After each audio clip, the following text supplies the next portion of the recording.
డబ్బు, అనారోగ్యం, ఉద్యోగం, వ్యాపారం, అప్పులతో బాధపడుతున్నారా? మీకోసమే లాంచ్ యువర్ ఫ్యూచర్ ప్రోగ్రామ్.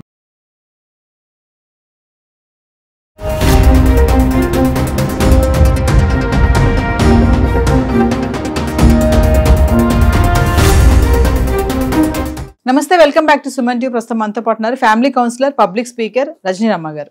నమస్తే మ్యామ్. నమస్తే నవీన.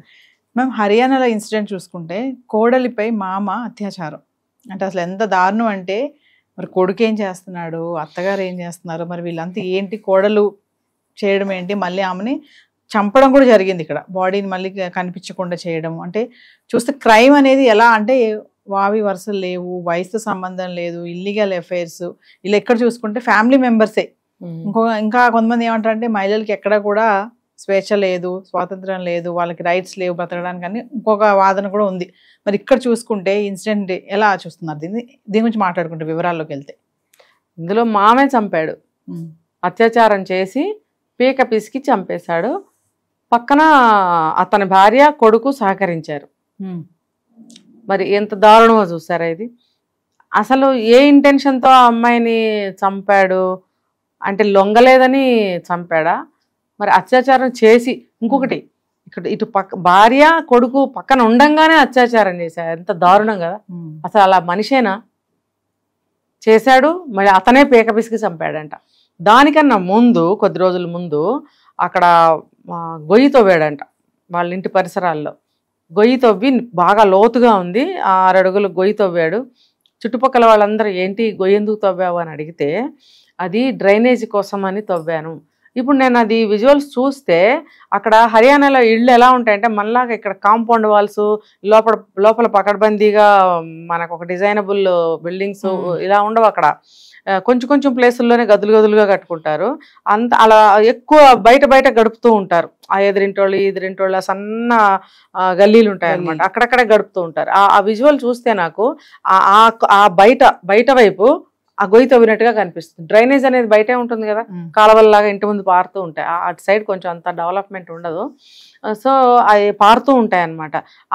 అది అందులో పూర్తి చేస్తే ఆ పారే నీళ్లతో సమానంగా పైన సిమెంట్ చేయించేసేద్దాం అని అనుకుని ప్లాన్తో గొయ్యి తవ్వినట్టున్నాడు.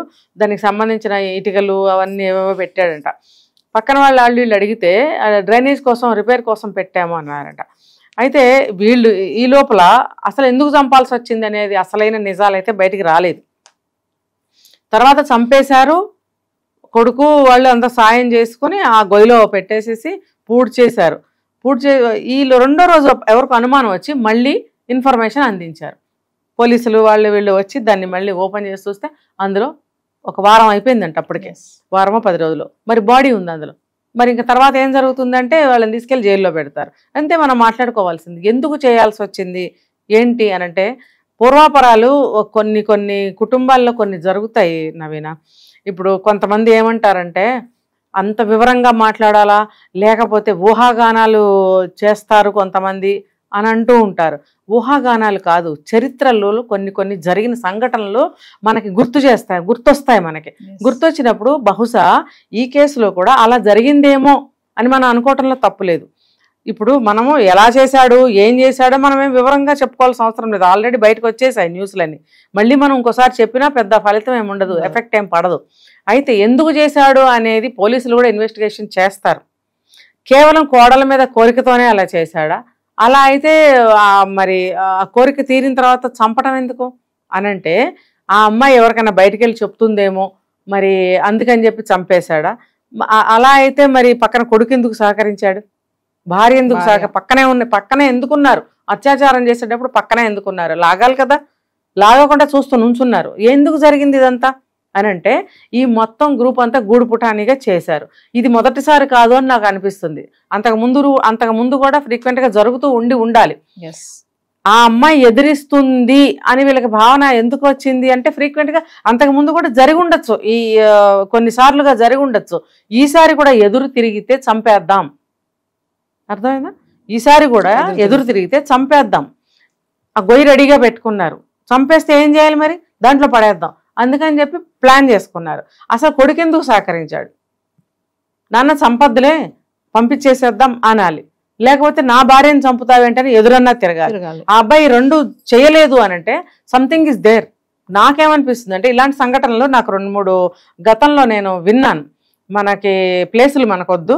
అయితే ఆ కొడుక్కి పిల్లలు పుట్టలేదని చెప్పి ఆ అత్తగారు కొడుకు ఇద్దరు కలిసి ఆ మామ దగ్గర పడుకోబెట్టడానికి ట్రై చేశారు. బా ఇది ఎప్పుడో ఒక 40-50 సంవత్సరాల క్రితం, మనకు తెలీదు. కాకపోతే తర్వాత చదివిన వాటిల్లో నుంచి నాకు దొరికిన సమాచారం ఇదే.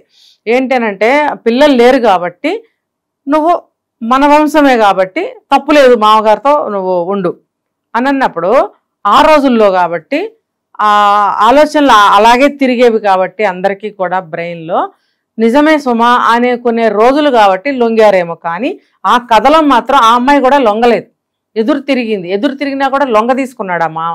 ప్రతిరోజు అలవాటు పడ్డాడు.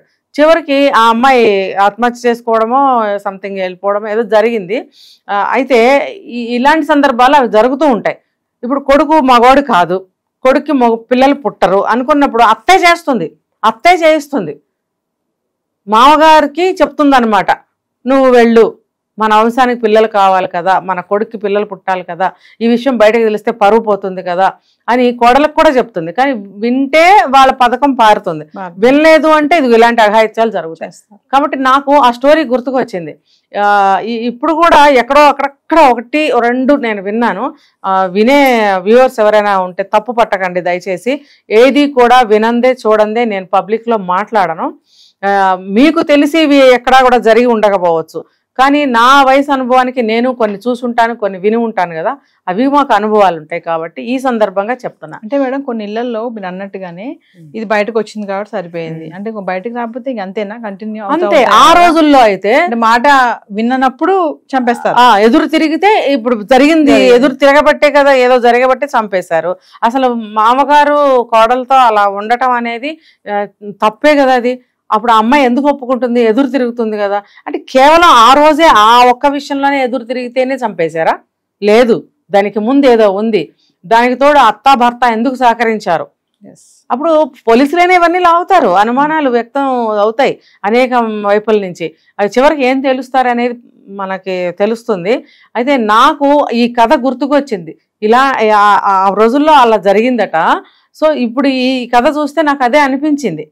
అంటే ఇప్పుడు ఆ రోజుల్లో కాబట్టి అమ్మాయి తల వంచుకుని పెద్దల మాట విని ఒప్పుకుంది. ఈ రోజుల్లో ఎందుకు ఒప్పుకుంటారు? ఒప్పుకోరు కదా, ఎదురు తిరుగుతారు. ఎదురు తిరిగినప్పుడు హత్యలు లేదా అక్రమ సంబంధం అనేక రోజులుగా కొనసాగుతుంది కాబట్టి ఈ అమ్మాయి బయటకు వెళ్ళి చెప్తానని బెదిరించి ఉండొచ్చు. తండ్రి గుట్టు బయటపడుతుంది కదా, భర్త గుట్టు బయటపడుతుంది, ఇంటి పరువు పోతుంది అని చెప్పి వీళ్ళిద్దరూ కలిసి అలా చేశారా? అలా చేస్తే మాత్రం మామ అత్యాచారం చేసేటప్పుడు దగ్గర ఉండి చేయించి ఆ ముసలాడితో ఆ పీక పిసిగించి చంపించి అంత చేయాల్సిన అవసరం ఏంటి? ఏదో ఉంది నవీన గారు దీని వెనకాల. పోలీసులు గట్టిగా ప్రయత్నించి వాడిని నిజం కక్కించాలి, ఆ కొడుక్కి అత్తకి కూడా పడాలి, శిక్ష పడాలి. Thank you.